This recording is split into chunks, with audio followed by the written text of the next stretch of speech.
Howdy folks, Ed here. Welcome back to Bullnose Garage. Expensive garage floor epoxy coatings. Are they worth it? Well, let's talk about it.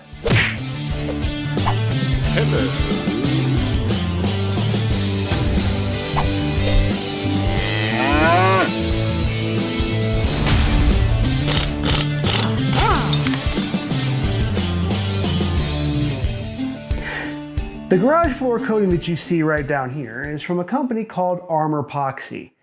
It's a two-part 100% solids garage floor epoxy coating, and it wasn't cheap. So the question is, do I think it was worth it? Well, let's talk about that. When you decide to coat your garage floor, you've got a lot of different options. I mean, of course, you could not coat it at all. If you're a commercial garage, or you have a lot of vehicles coming in and out, or if you have a lot of square footage, coating it with something may be impractical or too expensive. You know, you're gonna drip a lot of oil and gas and other kind of chemicals and stuff on there. You may just go ahead and leave it with the regular concrete floors. Nothing wrong with that. But because my garage is a residential garage, and the value of the house is somewhat impacted by the shape of the garage, I wanted to make sure that I put down something, some kind of coating. So my options were basically floor paint, which is what was on here before, but it doesn't hold up really well and it doesn't look real great. So I don't think I wanted floor paint. I didn't want to have to paint it every 2 or 3 years and have it come up when I drove over it and leave tire marks and that kind of stuff. You can do epoxy, but there's lots of different grades of epoxy. There's the stuff that you can go to Lowe's or Home Depot and get. Comes in a couple of cans with a kit to do a garage this size, probably 150 bucks. Comes with a little bag of flakes. You know, you could certainly do one of those. I've got a little bit of experience with that kind of a product. I've done a couple of projects with that in the past. It works okay, but the two projects that I've done didn't really last very long. I got a couple of years out of them. The one was sort of a back patio that was covered, so it wasn't directly in the sunlight. But after 2 or 3 years, you started to see wear tracks in the coating from where people would come in and out of the back door. And it just started to sort of peel and flake right there. The other application was a garage with a vehicle that was simply parked. There was no work done in the garage at all. It just held the vehicle in some boxes. It's held up better, but still, after a few years, there's some spots where it's starting to peel. So I didn't want to have to come back and redo this floor every few years. I'm going to be doing an engine rebuild in here, doing my own oil changes, that kind of stuff. There's no way that I'm not going to get chemicals and solvents on this floor. So I wanted something that was a little more durable than that. And then once you get into the next level of things, you're talking about, do you do 100% solids epoxy? Is it, you're gonna do a polyaspartic, polyurea? There's all kinds of different options. And it's hard to do the research. I'm not gonna bore you with all that, but what I am gonna say is that I chose ArmorPoxy. It's a 100% solids epoxy. It's a kit that I got. Comes with the primer, or the kit that I got. Comes with epoxy primer, the two-part racing blue epoxy that you see here, the flakes. It came with, I sprung extra for the military grade top coat, and it also came with the installation kit. So you got a roller, well, you got the roller covers. You have to go out and buy your own roller. Some mixing, you're supposed to get some mixing buckets. I didn't. That's a story into of itself. But generally, it comes with most of what you need. I had to go out and buy spike shoes to throw the flakes down and a couple other little things that you're going to want to get that don't come with the kit. So what I'm going to do is I've got some video of me before the floor went down, talking about what I had to do to prep the garage for the floor, because prep work is a big part. You have to make sure that you prep the floor correctly, else it won't stick right and you'll have bubbling or delamination, all kinds of trouble. So I'll talk a little bit about that. I'll also have some garage security cam footage of me actually putting the floor down with my father-in-law. And you can kind of see what I went through and how it all went. Now, unfortunately, I didn't get the last day of me putting down the top coat. It's kind of boring anyway. It's just a clear coat. You can't really even see what I was doing. But I lost that camera footage, so I don't have that. One thing I do want to note, before you say anything, is that I did wear a respirator on the last day. It took me 2 days to learn that lesson. And the primer was really, really bad in terms of the fumes. The actual epoxy, the two-part epoxy itself wasn't bad at all. And then the top coat was probably the worst in terms of how bad the fumes were. But that was the day that I was wearing a respirator, so that was a good idea. All right, so without further ado, take it away, Past Ed. In my garage right now, there's not a whole lot to see, really. It's kind of bare. Before the floor goes in. So I haven't even really started my channel yet. This is kind of a pre-channel video, I guess. But I'm putting down ArmorPoxy this weekend. It's Labor Day weekend 2020. And I don't see a whole lot of reviews or a whole lot of videos online for the ArmorPoxy product. I've heard a lot of good things about it, seen a lot of good things on like GarageJournal.com and a few other places. So I want my garage floor to sort of stand up to, doing an engine swap and gas and oil and all that fun stuff. So I decided to go ahead and, drop the money on a real hardcore product. I got the primer and I got the military grade Topcoat and the whole bit. So we're doing that this weekend. So when I'm done, I'll come back and let you guys know how it went. Right now, I'm going to talk a little bit about the procedure that I did with the floor that I have to get it ready for this. Hopefully it's enough. They say that preparation is like 90% or something. So hopefully that's true, because I can prepare. I can't paint very well, but I can prepare. So we'll see how it goes. All right, guys, so let's talk a little bit about what I had to do to this floor to get it ready for ArmorPoxy this weekend. As you can see now, the floor is really nice and clean and bare and ready, and it wasn't that way, of course, when we bought the house a few years ago. There was a sort of bluish gray paint on the floor, and I'm sure that garage floor paint is fine for most applications, but I really wanted something a little bit more durable than garage floor paint, something that could hold up to oil and gas and that kind of stuff.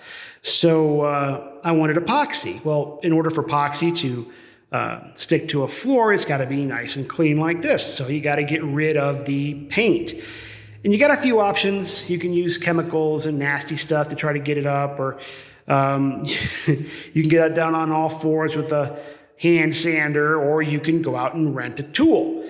And what I did was I went out to Home Depot and I rented a floor buffer with an attachment, what's called a Dyma brush, and went and buffed the entire floor with a Dyma brush. And you can see that it got up all the paint. And it took me all day long, it's no joke, morning to dusk, all day. It was one of the messiest things I've ever done in my entire life.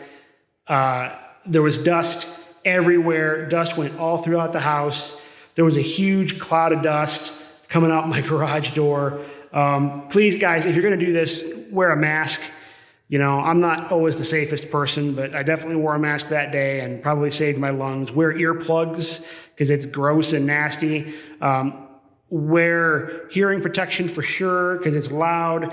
Look, if you've got a hazmat Tyvek suit, put that on. It's crazy. All right. So, but it did a good job. It got all the paint up.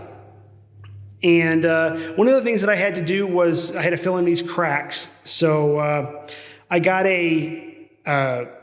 my angle grinder with a diamond cutoff wheel for masonry. And I went through and chased all these cracks and opened them up a little bit so that I could fill them in with a product I found called PC Concrete. And PC Concrete is a two-part epoxy that it claims to be stronger than concrete, and I believe it because if you look over here, I actually have a crack that's forming right here, and that crack wasn't there before, right?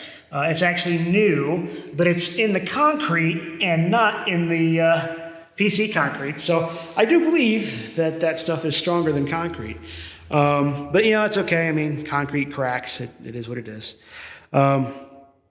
But it works out real well. Once I had to fill it in twice because the first application, everything would seep into the cracks, and so it would go just a little bit lower than flush. And then I had to fill it in again. And then once it was higher than flush, I could grind it off with a diamond grinding wheel. So that worked out good. And here we are. Now you can see a few splotchy places. What those are some divots and low spots. Like, so for example, there was a couple of places where leaves had fallen onto the concrete when they poured the slab. And then, of course, they left the leaf impressions, which are pretty, but not what I want on my garage floor. So I went ahead and ground those out, filled them in with the same stuff, PC concrete. Now, it's a much thicker application, which is why they're darker colored. But I was able to get that done. One thing to note, if you're using a product like that and you're using great big globs of it, is that when you're using big globs and you're kind of grinding them down with a diamond grinder, it tends to melt rather than grind. So you have to just be careful of your temperature and do just little bits at a time, or else, or else it melts and gets all nasty. So, once I got the floor kind of all cleaned up and ready to go, there was one still large issue that I had to contend with. Now, you see this wall over here, that's the wall that connects the garage to the house. Originally, they had just plopped this garage right up next to the house. This was not an original garage. They added it. And down here in the Southwest, of course, all the houses are stucco.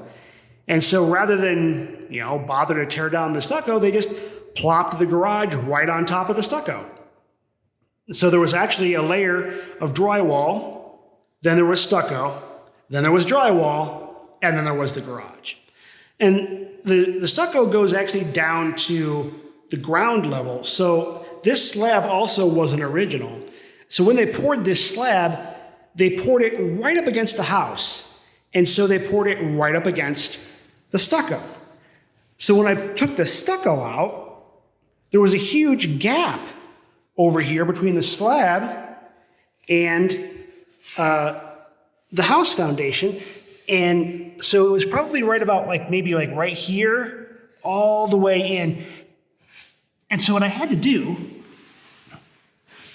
was take all the stucco out from down there and fill that in. And so what I did, sorry for that, was up against the house, I put neoprene. So this is just neoprene back here. It's just a sheet of neoprene. It's like, what is it, 3/16 maybe? Up against the foundation of the house to give me like a little expansion joint between this concrete and the house foundation. And then I just got the regular stuff, the Quickcrete stuff from Lowe's, mixed it up and then poured it in all the way up and down here.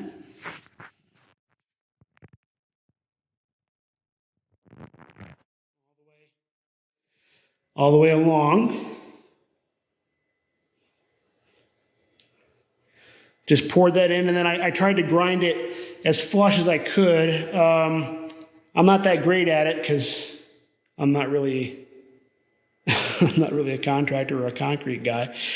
So I also used some leveling concrete to try to get things smoothed out over here. And then, of course, that didn't work super great. So I ended up using PC concrete in a few places to try to get that nice and flush and level. And then I got to the point where I was like, it'll be all right. And that's where I am now.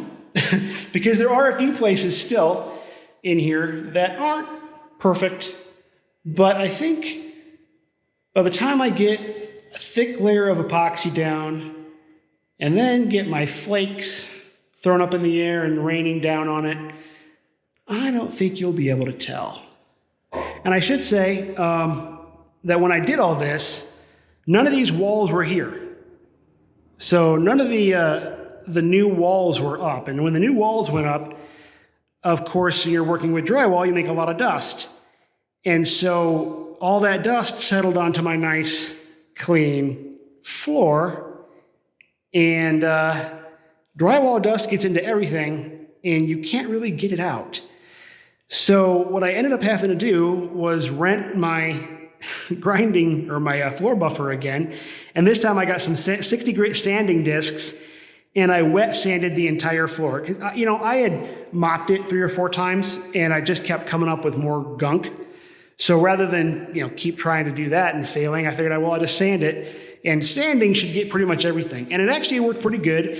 So I 60 grit wet sanded the whole thing.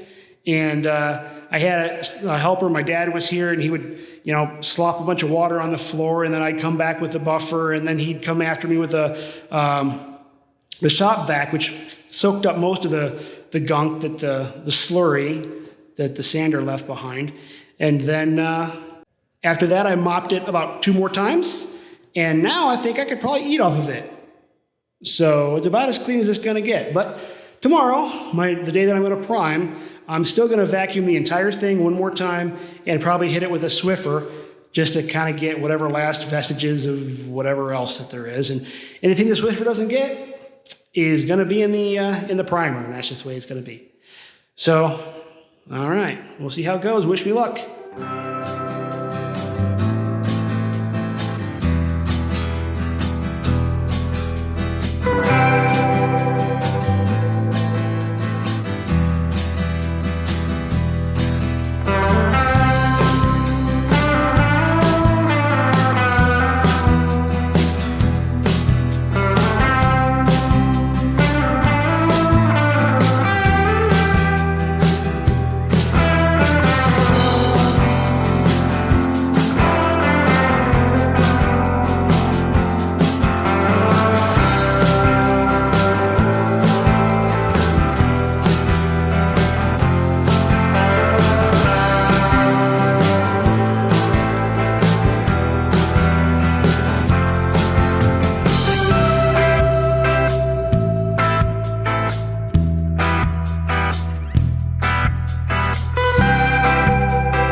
Guys, here we are. The first coat's done. It's the primer. You can see it's on behind me. It's probably about 30 minutes old or so. Went on pretty good. Actually, as you can see, it's a little bit wet. Went on a whole lot faster and a little bit easier than I thought it would, so that's good. I'm pretty impressed with how the whole thing worked out, but I will tell you, no question, that this stuff is no joke. After working on it for about an hour or so, I was feeling pretty fine, because as you can see, I got, well, let's see it there. I got that door all closed up there, and then that door all closed up there, and the door that I'm standing in right now was open, but it was closed to the rest of the house because I have a wife and 2 new babies in there, and I didn't want them getting all kinds of fumigated in there, so I ended up fumigating myself. I had all my doors closed because I didn't want anything to blow in from the outside. But a few specks of dust is small consequence compared to laying on the floor in a puddle of your own vomit. So, word of the wise, working with this stuff, make sure to always properly ventilate. So right now, I've got this door, now turn around. You see this door behind me into my office back there is open with a fan blowing out to the outside world. So now we're pretty good. But had learned that lesson the hard way. Okay guys, so here it is dry, basically. This is about 4 hours later. As you can see, I am clearly not a painter because, yeah, there's roller marks and all kinds of stuff in here. Although the documentation for this stuff did clearly say not to worry about marks and splotchiness because the actual epoxy will cover it up. So we shall see just how well it does. Ultimately, this is just a garage floor, so I'm just going to have to be okay with a little bit of imperfection, which is hard for me, I will admit, but such is life.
Alright guys, well here we are, day 2.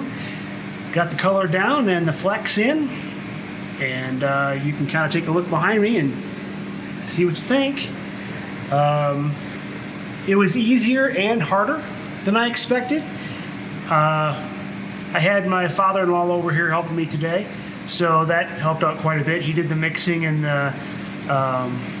laying the epoxy down on the floor and then using the squeegee, and I back rolled and used my little spiky shoes to get on there and throw the flakes. The spiky shoes are a pain in the ass. My foot kept slipping out, and so if you're going to do this, make sure to tighten them down really well. Test them before you go out and do the epoxy. I didn't do that, and so I was stuck while the epoxy was kind of trying to dry, trying to get the shoes on my feet and get them all tightened down so they wouldn't slip off. That was a real pain in the butt. I kept twisting my ankle to the side, which caused my foot to like slip and slide into the epoxy, which I then had to re-roll. So there's a few little things, but for the most part, it ended up looking really good. Like, I'm super happy with the color. I'm super happy with how it looks. It's been about 6 hours. It's still a little bit tacky. I'm hoping that it dries enough that I can walk on it and put my clear coat on tomorrow. I have heard that sometimes you get some problems if you don't mix it well enough, that it will never stop being tacky. I'm hoping I don't have that issue. My father-in-law was the one that did the mixing. He's usually a pretty thorough guy, so I'm not too worried about it, but I mean, I spent a lot of money and I've spent a lot of time on this garage, so I'm a little bit worried about it. Hopefully I can sleep tonight, but we'll come back tomorrow and take a look.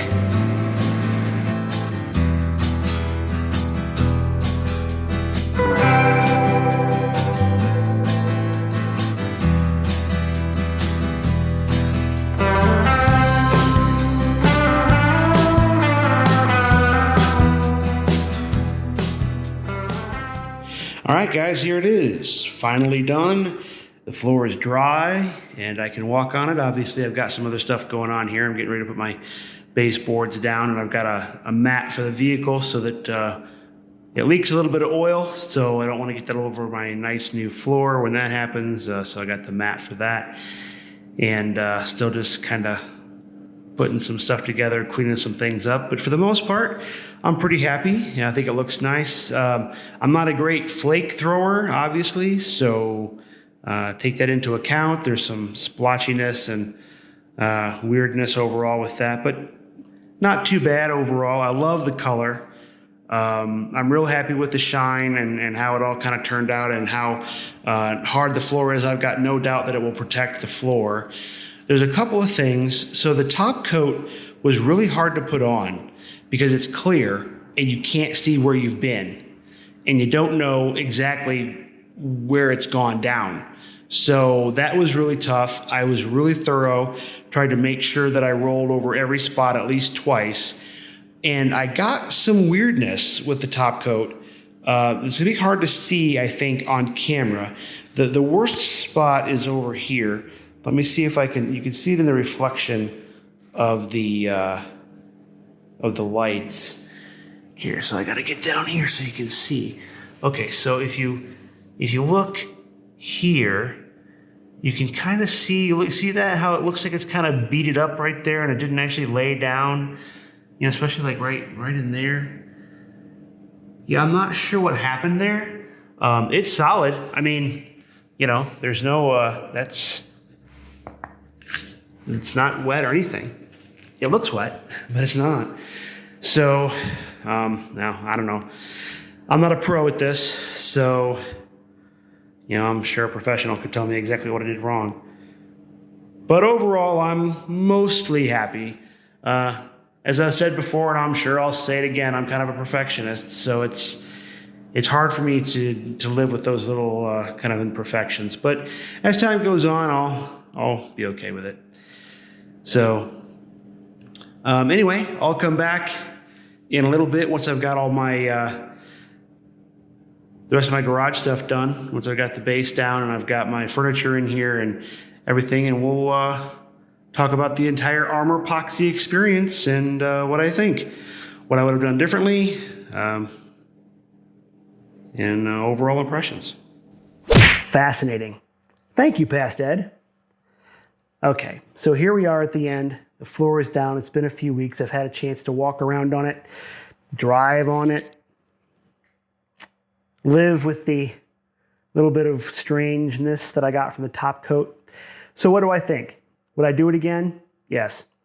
It looks phenomenal. Unless you actually get right down there on your hands and knees and look at that top coat, you can't even tell. Even the flakes that I did a terrible job of throwing down look really good. I mean, in pictures, they look amazing.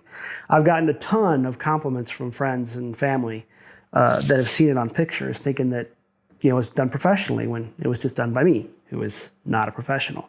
So it can be done by somebody who's not a pro. So the breakdown, the good.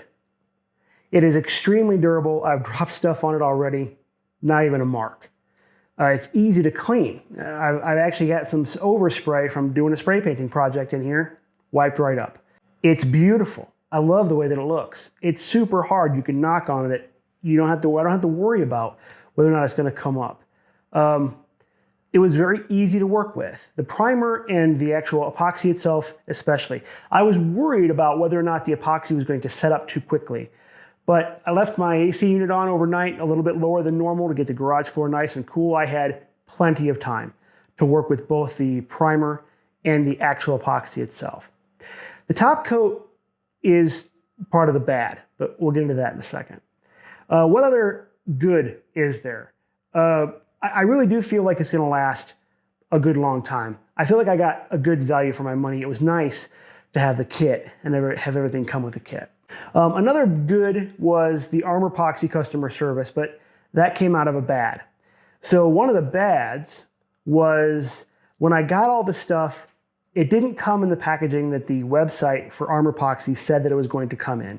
They told me that it was going to come in a couple of buckets that I could use to mix the product, and all it came in was some cardboard boxes.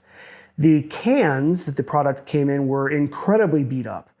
And one of them was actually cracked open on the bottom, and it leaked a little bit into the container or the cardboard box that it was in.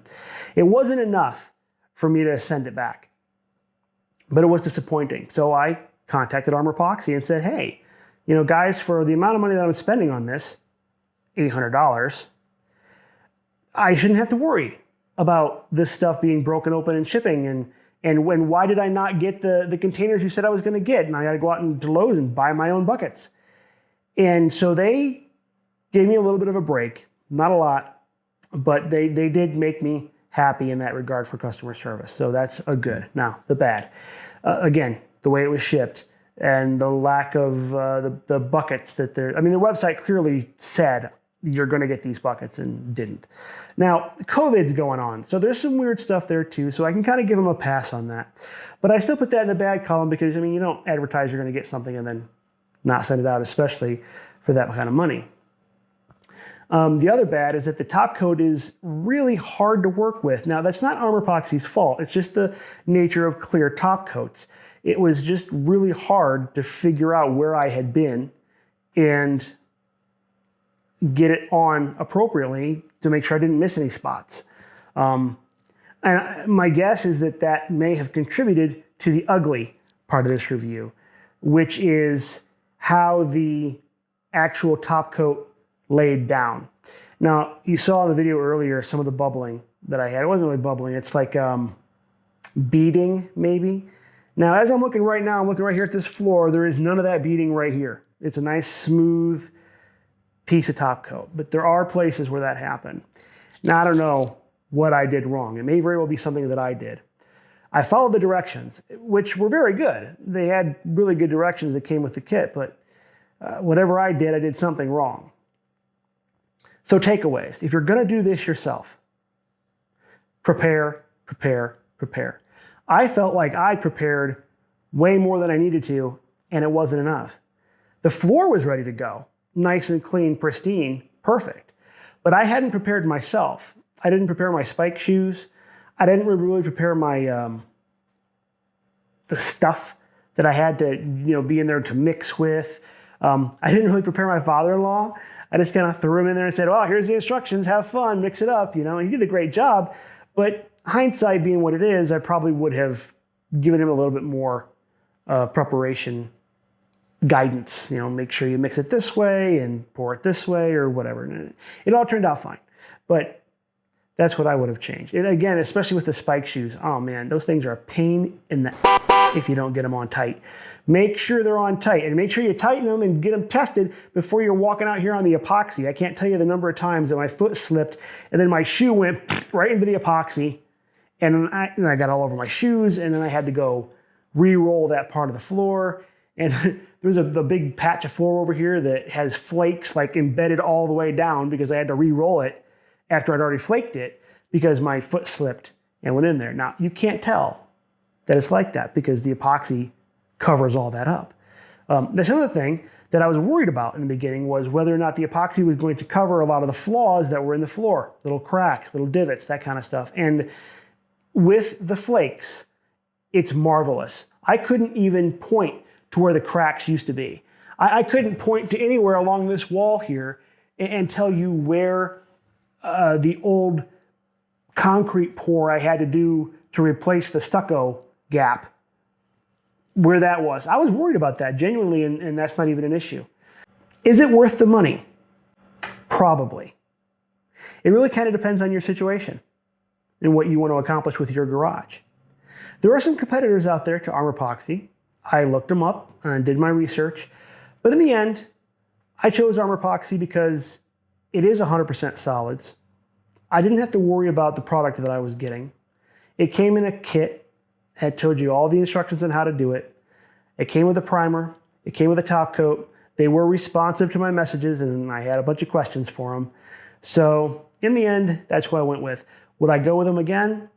Yes, with some caveats. And that's the things that I've already said. Prepare, prepare, prepare. And I would have to go back and ask them what I did wrong to this top coat, why it's doing what it's doing. But it doesn't bother me enough to worry about it. And I suppose if I had to, I could put another top coat on, and that would probably take care of it if I did it right, because it'll cover up all that, just like a layer of clear coat. But I'm not worried about it. So there you go. The Bullnose Garage review of ArmorPoxy. You have any questions, comments, concerns, gripes, internet ramblings, stick them below. Thanks for watching, guys. We'll see you next time.